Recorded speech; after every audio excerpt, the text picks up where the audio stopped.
We are still talking about this, the FIFA Club World Cup, and it's time for the Yellow Nation, the team from Mamelodi Sundowns from South Africa.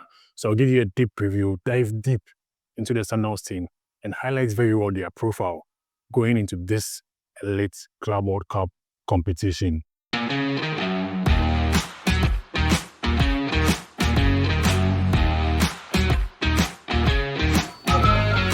I don't know what I'm doing.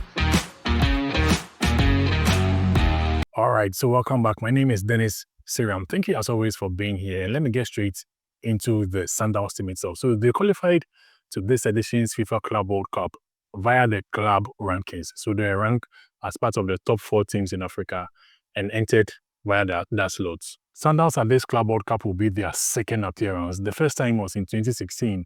That was their debut at the Club World Cup. And they played 2 games in that competition. Lost the first game by 2-0 against Kashima Antlers from Japan, which was in the second round. Then in the fifth place match, they lost by 4-1 against Jeonbuk, who are from Korea. 3 players in this current Mamelodi Sundowns team were part of the team who played in 2016.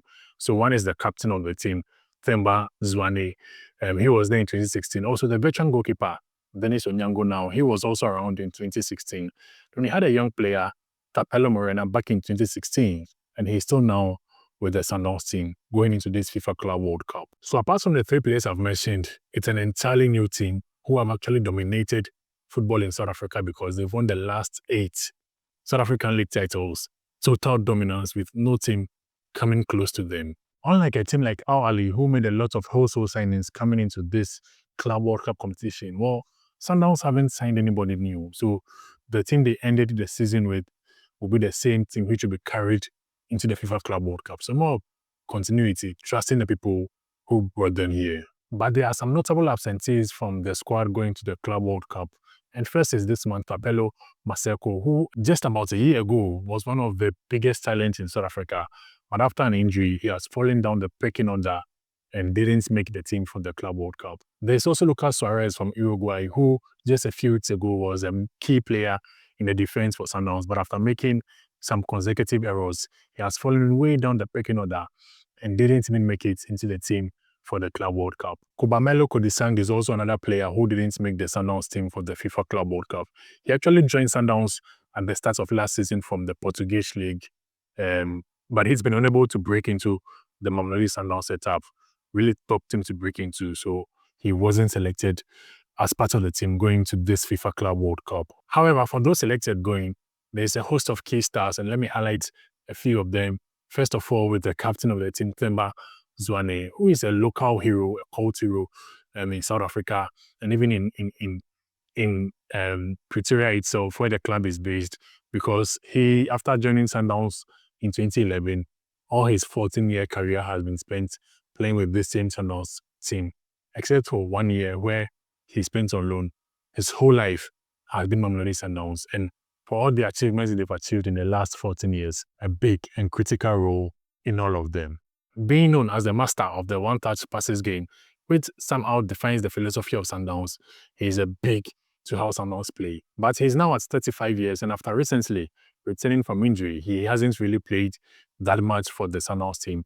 In the last 2 games they played, which was the finals of the CAF Champions League, he didn't even play a single minute. So we are yet to know whether he will play a key role for Sundowns in the Club World Cup or he will play as a squad player to add his experience when needed. Ronwen Williams is another key player for Sundowns going into the competition. So Williams is the only South African to get a nomination at the Ballon d'Or Awards, which was for last year when he was nominated for the best goalkeeper in the world. So that tells you he's one of the best goalkeepers in the world and one of the best in Africa also. Williams thrives on being excellent at penalty shootouts, also excellent at one-on-one stops, and has a very good precision and accuracy with long balls, so he's able to build up counter-attacks even right from when he gets the ball as a goalkeeper. Then this man, Lucas Ribeiro Costa, who is a Brazilian but arrived in South Africa 2 years ago and has totally taken football by storm in the country. Ribeiro finished as the top scorer in the South African Premiership this season and was also the second top assist maker in the league. So his attributes, he has the abilities to take on almost every single player, can find intricate passes, can also score wonderful goals when given the opportunity. So he's a full and total weapon for the Sundowns team. Then there's even this man, Marcelo Allende, who is from Chile, but he's the man who starts almost every single game.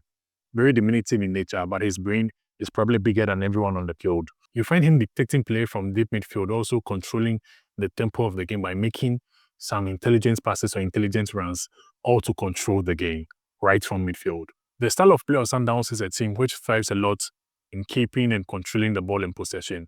So it's no surprise that when you check their starting midfield, that is Tebo Mokoena, Jaden Adams, and also Marcelo Allende, all these three players are controllers of the ball. So it's not really the kind of team who thrives a lot on playing with a defensive midfielder, the traditional defensive midfielder, but then control the game. They also thrive on aggressive presses as a team. So you could find three players just pressing one player for the ball, especially when they make a feeble or not a so good touch. But the weakness for Sundowns this season has been being able to break teams who sit deep, teams who play the mid block, sometimes the low block, being able to penetrate such teams, especially when playing outside of South Africa. And they've always failed to do that, which was even one of the reasons why they lost the finals of the CAF Champions League. But for recent performance in this Sundowns team, well, they won the South African Premiership, which was their 8th title in the row, also in the semi-final of the South African Cup, which is the Nedbank Cup, and also in the final of the CAF Champions League, which they lost by 3-2 on aggregate. Going into this Club World Cup, well, Sundowns are in group with, that is, Olsen HD from Korea, also in group with Borussia Dortmund from Germany, then in group with Fluminense from Brazil. And interestingly, they seem to have a connection with all these three teams in their group. Tashrik Matthews, who is one of the key players for Sundowns, is actually a former player for Dortmund. So he'll be going to play against his former teammate at this Club World Cup. And even the fan base of Sundowns, who are called the Yellow Nation, is quite similar to the fan base of Dortmund, who are called the Yellow Wall. So we might see which of the two yellows thrives at the end of this Club World Cup game. Then coming into the competition after the draw was done, well, Sundowns goalkeeper Ronan Williams was quoted saying, "There are some teams we are familiar with, like Fluminense. We have similar traits in our build-up, in the way that they play. They share similar traits and structures. We used a lot of their clips and a lot of their build-ups as well." So knowing this, we'll probably see who will be the best of the similar traits when the two teams face off. Then even at the last Club World Cup where Sundowns played in, they lost to Jeonbuk, who were from Korea. That is the 5th place game. This time they are playing against Olsen HD, who are from Korea also. So maybe the perfect opportunity for them to get their comeback or their revenge against a Korean side. Making it out of this group is possible. It's very possible for Sundowns, especially if they are able to get the results in their very first game, a win in their very first game against Olsen HD. Then it puts them in a very good position to make it out of the group. But I asked AI to help me predict as to whether Sundowns can make it out of the group or not. And this was what I got. 35% chance of making it out of the group for Mamelodi Sundowns. And the highest possibility by AI was that they'll finish 3rd place in this group.